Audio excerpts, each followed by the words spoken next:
Hello friends, अस्सलाम वालेकुम। Welcome back to another vlog. तो आज का व्लॉग भी बहुत ज़्यादा स्पेशल होने वाला है। तो सुबह से मैंने स्टार्ट किया है, तो मैंने फेस वॉश कर लिया है। उसके बाद जी मैं आ गई किचन में। तो सबसे पहले सुबह को जो मेरा काम होता है वो होता है चाय बनाना, क्योंकि जो हमारी अम्मी है, जो मेरी सास अम्मी है, वो सुबह सुबह चाय पीती हैं। उनको सुबह चाय चाहिए होती है उनके लिए, और मेरे हस्बैंड ने फिर जॉब पर भी जाना होता है तो उनके लिए भी बना लेती हूँ।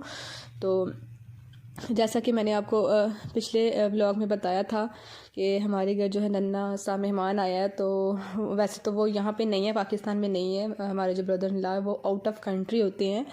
तो लेकिन उसके जो नाना नानी हैं बेबी के, वो आ रहे हैं हमारे घर आज हमें मुबारक देने के लिए। तो ये भी खुशी का टाइम होता है जब सारे एक दूसरे के साथ मिलते जुलते हैं। तो आज हमारे घर वो आ रहे हैं, तो इसलिए मैं नाश्ता कोई स्पेशल नहीं बना रही, बहुत सिंपल सा नाश्ता बनाऊंगी। रात का सालन है, मिक्स सब्ज़ी बनी थी रात में, वो मैं गर्म कर लूँगी और उसके साथ पराठे बनाऊंगी और चाय। क्योंकि अगर मैं नाश्ते पे ज़्यादा टाइम लगा दूँगी तो फिर बाकी जो मेरा काम है वो बहुत ज़्यादा लेट हो जाएगा। तो मुझे टाइम बचाना है और बाकी के सारे काम करने। जैसा कि आपको पता है मेहमान आते हैं तो फिर घर की वो डस्टिंग वस्टिंग होती है, सारे काम होते हैं, सफाइयाँ, और साथ ही खाने की तैयारी भी सुबह से ही स्टार्ट हो जाती है, फिर वो शाम तक ही चलती रहती है। और ये तो हर घर की कहानी होती है जी। तो सबसे पहले अगर हम नाश्ते का काम ख़त्म कर लेते हैं ना, तो फिर बाकी जो हमारा काम है वो इजी हो जाता है। फिर हम थोड़ी प्लानिंग कर लेते हैं उस हिसाब से। जब आप काम करते हैं, जब भी गेस्ट आए, तो आप पहले प्लानिंग कर लें कि आपने काम को किस तरह से डिवाइड करना है और क्या करना है। उसके बाद जी आप लिस्ट बना लें, उस तरह से सारे काम हो जाते हैं। तो मैं भी अब नाश्ता बना लूँगी। तो अभी सारे तो जो हमारे घर वाले हैं वो नहीं उठे, और जो उठे हैं 3-4 लोग, उसमें अबू हैं, अम्मी हैं, मेरे हस्बैंड और मेरी नंद हैं, तो मैं हूँ। तो हम नाश्ता हम कर लेंगे। बाकी के जो 3-4 लोग हैं वो फिर उनका ना देखें। 1 मिनट बस मैं अबू को नाश्ता देने के लिए गई थी और चाय गिर गई चूल्हे के अंदर। देखें, ये हमेशा ऐसे ही होता है कि आप दूध गर्म कर रहे हो या फिर चाय के पास खड़े हो, तो उस टाइम पे चाय नहीं गिरेगी या दूध नहीं गिरेगा। 1 मिनट के लिए भी आप आगे पीछे हो जाओ तो वो गिर जाता है। अब क्या होना था, अब मुझे चूल्हा साफ़ करना पड़ा सारा। तो यहाँ पर जी सबको मैंने नाश्ता दे दिया है, और अभी मैं नाश्ता कर रही थी। और यहाँ पर मैंने लिस्ट बना ली है जो सौदा मुझे मंगवाना है, क्योंकि आप एक दफ़ा ही बैठ के सुकून से लिस्ट बना लें तो फिर ये कि बार बार फिर चीज़ें याद नहीं होती। अगर आप लिस्ट नहीं बनाएंगे तो फिर ये होता है कि थोड़ी थोड़ी देर बाद कोई ना कोई चीज़ याद आती है। और ये आप मेरी बात से एग्री ज़रूर करेंगे कि जब मेहमान आने तो कुछ ना कुछ फिर भी रह ही जाता है। तो फिर दोबारा किसी को भेजो तो फिर वो जाने वाला बहुत गुस्सा करता है। तो इसलिए मैंने रिलैक्स होकर आराम से मैंने लिस्ट बना ली है वो सौदा लेने के लिए। तो उस सौदे के लिए मैंने भेज दिया हुआ है। और यहाँ पे जी मैं आपको दिखा रही हूँ, जो रात को हमने मिठाई बांटी थी, तो वो मिठाई अभी बच गई है कुछ ना, वो मिठाई बची हुई है। तो इसको क्या करेंगे, अब दिन के टाइम फिर जो है किसी को दे देंगे। और कुछ घर रह गए थे जहाँ पे मिठाई नहीं पहुँचा सके, तो उन घरों में अब हम सुबह जाके ये मिठाई दे देंगे और इसका काम भी ख़त्म हो जाएगा। और उसके बाद आता है एक और बड़ा टास्क, जो है सारी चीज़ें वगैरह सेट करना। मेरा ख्याल है सफाई में यही काम मुश्किल होता है कि सारी चीज़ें वगैरह। मैं आपको दिखा रही हूँ कि कमरे का हाल देखिए कितना बुरा हुआ है। तो इसको भी हमें समेट लें। हेल्पर के आने से पहले पहले मुझे सारी चीज़ें जो है सेट करनी है। फिर वो आएंगी तो फिर वो सफाई कर लेंगी, क्योंकि वो सिर्फ सफाई करती हैं, चीज़ें वगैरह वो नहीं समेटती। तो वो खुद सारा कुछ करके देना होता है। तो ये देखें सारी चीज़ें मैंने समेट ली हैं। यहाँ पे कितना अच्छा लग रहा है पहले से और पहले तो इतना लग रहा था ना गंदा। तो हर चीज़ मैंने सेट कर दी यहाँ पे।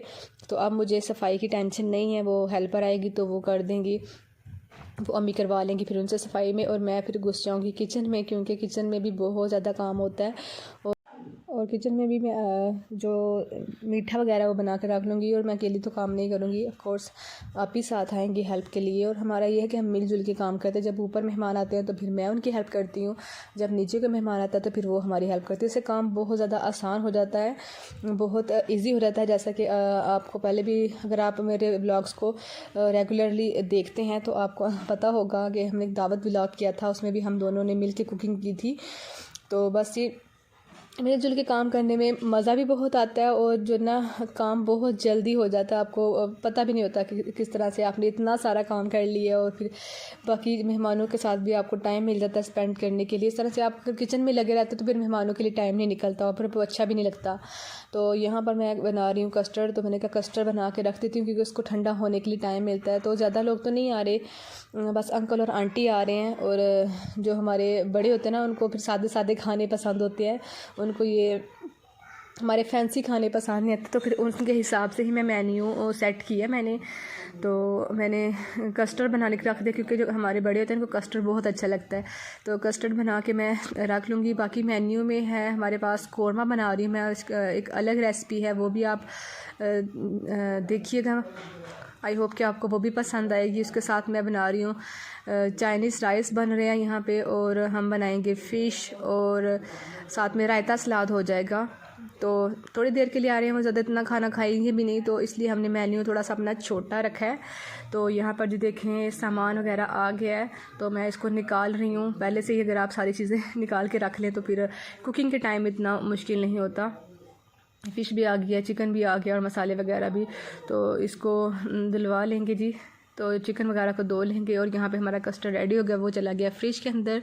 और आपी भी आ गई हैं, वो यहाँ पर कर रही हैं चॉपिंग, क्योंकि उन्होंने चाइनीज़ राइस बनाने हैं, तो इसलिए फिर चॉपिंग तो फिर ज़रूरी है। साथ में मैं अपनी कौरमे के लिए चॉपिंग कर रही हूँ। यहाँ पर मैं आ गई हूँ बनाने के लिए कौरमा। तो कौरमा तो पहले भी बहुत तरह से आपने बनाया होगा, लेकिन मेरी ये रेसिपी आप ट्राई कीजिएगा, और मुझे उम्मीद है कि आपको ये पसंद आएगी, और अपना फ़ीडबैक मेरे साथ शेयर कीजिएगा। तो कौरमा बनाने के लिए मैंने 3 बड़े साइज़ के प्याज लिए थे, तो उनको आपने इस तरह से फ्राई कर लेना है। तो बहुत ज़्यादा डार्क आपने इसको ब्राउन नहीं करना, हल्का सा आपने इसको गोल्डन कलर आने पर आपने इसको निकाल लेना है, और निकाल के आपने इसको दही के साथ पीस लेना है।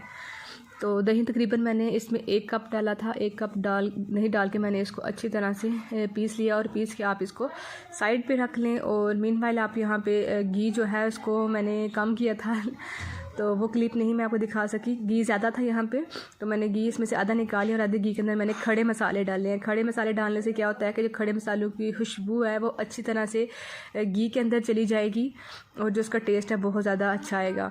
तो वो डाल दिए खड़े मसाले, मैंने तेज़पात डाला है, इलायची डाली है, ज़ीरा डाला है, और काली मिर्च डाली है। इन सब चीज़ों को डाल के आपने फ्लेवर इसका ऑयल के अंदर ले आना है। तो उसके बाद जी हम चिकन डाल के, मैंने अदरक लहसुन चॉप करके डाला है, पेस्ट भी आप डाल सकते हैं, हरी मिर्चें मैंने डाली हैं, उनको कट लगा के उसके बाद आप इसमें ऐड कर लें पाउडर मसाले, बहुत सिंपल मसाले इसमें जाएंगे, नमक जाएगा, हल्दी जाएगी, और ये बाज़ार वाला जो कौरमा मसाला होता है वो मैंने यहाँ पे ऐड किया है, तकरीबन आधा पैकेट मैंने यहाँ पे ऐड किया, और चिकन मेरा 1.5 किलो था। और इसके बाद ये खड़े मसाले जो आपको नज़र आ रहे हैं वो आप निकाल दें, क्योंकि खाते वक्त जब वो आते हैं ना मुंह में फिर अच्छे नहीं लगते, तो वो मैंने निकाल दिए हैं। और उसके साथ ही मैंने लिए थे 3 टमाटर, और इनको मैंने अच्छी तरह से उसकी जो प्यूरी सी बना ली है, चॉपर में डाल के आप बना लें, और उसको थोड़ा सा चलाएंगे। उसके बाद जी जो हमने प्याज हमने रेडी करके रखा है दही के साथ वो डाल दें, और थोड़ा सा पानी आप जग के अंदर डाल के तो उसको भी इसके अंदर ऐड कर दें, क्योंकि हमने कुछ भी वेस्ट नहीं करना, क्योंकि जब हम चीज़ें वेस्ट करते हैं फिर बहुत गुनाह होता है। तो आपने वेस्ट कुछ भी नहीं करना। दूसरा इसका टेक्सचर भी अच्छा आ जाएगा। तो आपने अब इसकी अच्छे से बुनाई कर लेनी है, बहुत आपने इसको टाइम दिया, तकरीबन 15 से 20 मिनट आपने इसकी बुनाई करनी है अच्छी तरह से।